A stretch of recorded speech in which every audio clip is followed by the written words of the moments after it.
us across the oceans till we found the American dream. Thank you. Thanks for inviting us into your home. Once again, my name is Ingrid Lemme, and this is my show, American Dream. A show about people, their hopes, their dreams, their family heritage, and their very interesting realities. I was just going to say psychosomatic realities. No, can't say that. I'm not sure what that means. Neither do I. Please help me welcome Mr. Spero Alexio from Las Vegas. Thank you. Spero, it's a pleasure having you on the show. For those who don't know Mr. Alexio, let me just introduce him as a Las Vegas, where he is from or coming from, psychotherapist and researcher in the field of addictive illness, who is introducing Q therapy. Q therapy is an innovative new treatment for cocaine addiction that you obviously developed. Yes. Yes. Mm-hmm. Spero, nice to have you on the show. Spero is a friend of my family since many years, and so it is my great pleasure of having you on my show today. Spero, before we go into Q therapy and what this all is about, give us a little bit about American Dream, family heritage, because we want to know where it all started. Where did your ancestors actually come from? Well, I'm Greek American. That means I was born here, second generation. My father was born here. However, my grandparents came from Greece, from the Mediterranean area. My grandfather on my father's side was Greek, but he grew up in the port city of Smyrna. Smyrna? That's on the coast of Turkey. Oh, I see. Okay. Isn't that a Smyrna vodka or something like that? No, that was something different. Yeah, that's in Russia. That's in Smirnov. Yes. This is Smyrna. Okay. And at the turn of the century, this is 100 years ago, that particular port city was multinational.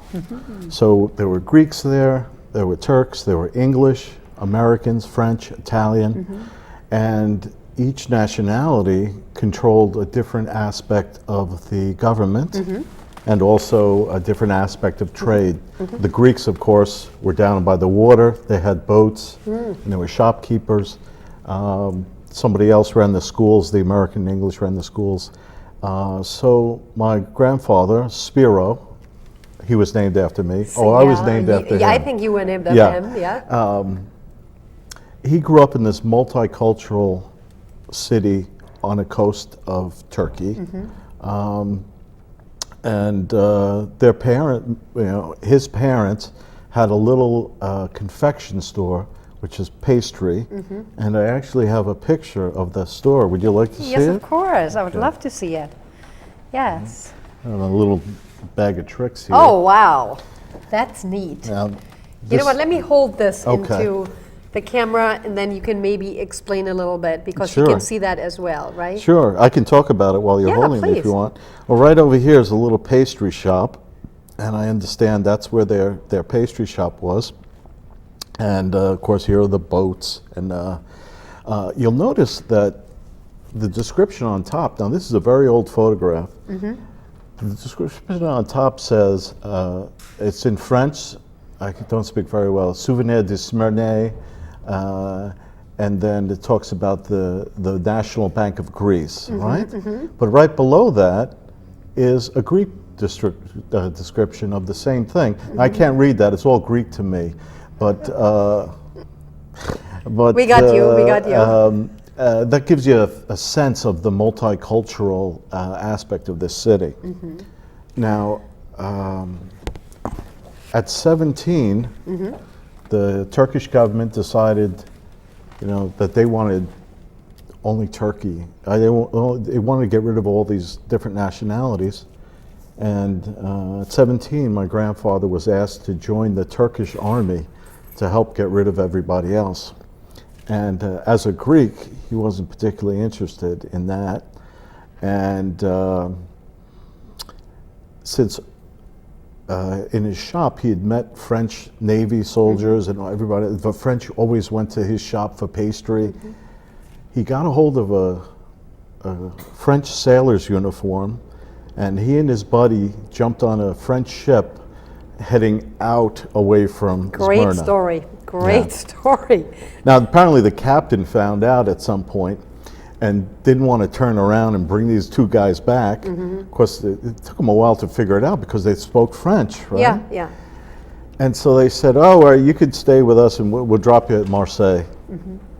So it took these guys to Marseille, and then eventually my grandfather found his way to Brooklyn, New York, got into the restaurant business. Hey, if that isn't an American dream story, That's what an is? American dream, Cool. right. Wonderful. Spero, obviously from the little town of in Greece to a psychotherapist in Las Vegas, there is a long way. Yes. Why psychotherapy? I mean, that's a very complex subject.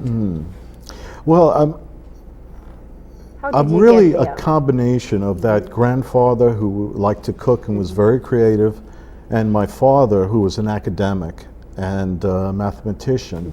So he was very intellectual. The grandfather was very creative. And I was drawn towards doing psychotherapy in a creative way and also researching. So I have both instincts. But the actual story of me becoming a therapist probably goes back about 25 years. I should tell you, my favorite type of patient is what would be considered a hopeless case. He's just somebody who's been to rehab multiple times, been in and out of 12-step programs, and that's my favorite kind of patient because I was that guy at one time.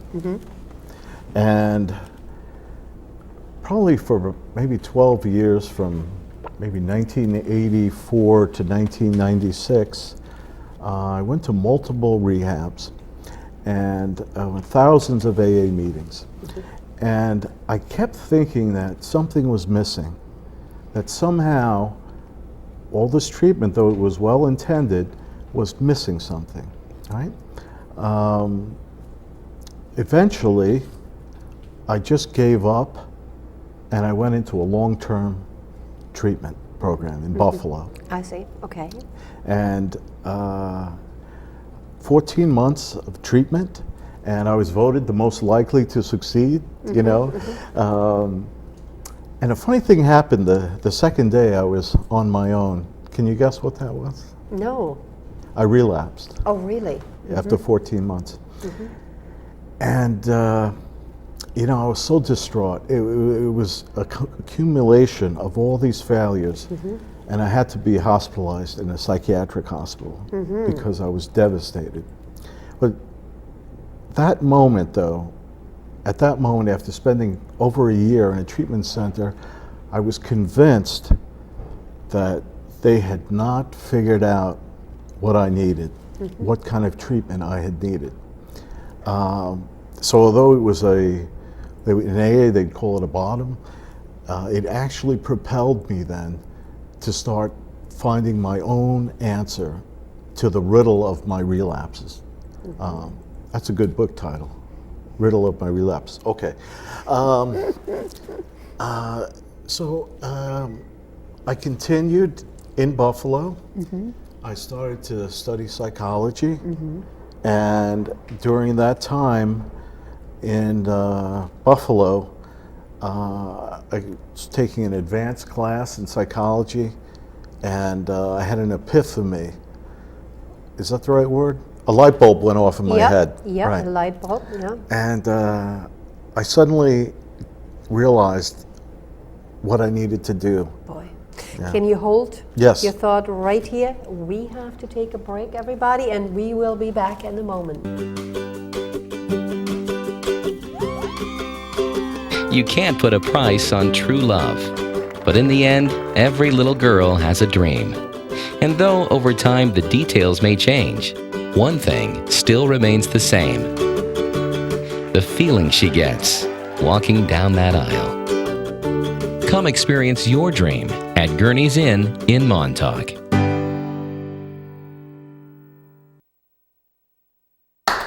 Thank you for staying with me and Spero Alexio from Las Vegas here in Montauk at Gurney's Inn, overlooking the ocean, introducing his, well, I would say creation, invention, Q therapy. Yes.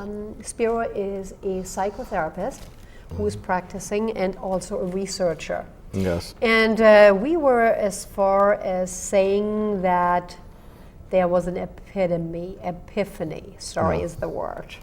So you want to enlighten us a little more? Yeah, certainly. It was an advanced class in phobias, and the professor was describing what a phobic person experienced. These are the physiological things that they experience when they see a spider or whatever their phobic item is. And I realized in that moment what a phobic experience is when they're in a fear state was identical to what I had experienced right before using cocaine. So I had shortness of breath. Of course, I was afraid I was going to relapse. My heart started beating faster. I got tunnel vision. And I thought to myself, well, for phobics, the cure or the treatment for this is not to try and find out what their childhood was like or, you know, what their spiritual condition was. What psychology does for phobics is they slowly expose the person to the thing that they fear. And I had never heard of drug treatment actually exposing you to the cues related to drug addiction. Now, do you know what a cue is? No, Okay. other than a letter. It is a letter, and in my treatment, Q therapy, the Q stands for CUE. It's also known as a trigger, C-U-E, a okay. cue, right? And so I started thinking, well, maybe the answer is not, it's not all these treatments they've been giving me, because they were great, but at that moment when I was absolutely overwhelmed, I needed something that could stop me. So now to understand cues, actually let me go back a bit. All those years that I was relapsing, people would give me advice and they'd say, whoa, Spero, the problem might be you haven't hit bottom yet. And I was living on the bottom, so I knew that wasn't it. Or they'd say, you know, you have to work on your spiritual life. Well, I had been praying on the way to buy drugs. Please, I don't want to use drugs again, right? My favorite was, you got to try harder, Spero. So actually, I have a little something I want to demonstrate Okay. why that doesn't work. Okay, but I'm not a drug addict. Will it work anyway? Yes, all you need is 2 fingers. Okay. I'm going to take one of these and you're going to get one. This is called a Chinese finger trap. All right. Which one do you want? You have smaller fingers than me. Let's give you that one. Okay. And I'll take one too. I'll take a nice green one too. And what I want you to do is to stick your fingers in as far as they can go. Okay. Both of them, one on each side. Okay. Okay. Yeah. Now you're a person who, let's say, is a chronic relapser, and I say, you know, I want you to try harder. So I want you to try to pull your fingers out. Try and pull your fingers out of the trap. Oh, that one's not. Use this one. Okay.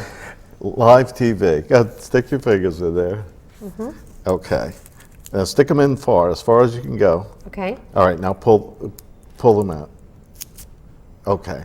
Well, the idea is that the harder you pull, the tighter the trap becomes. Oh. So So what you're saying is normally this thing wouldn't allow me to pull. Right. And instead of trying harder, Ingrid, Yeah. you have to try different.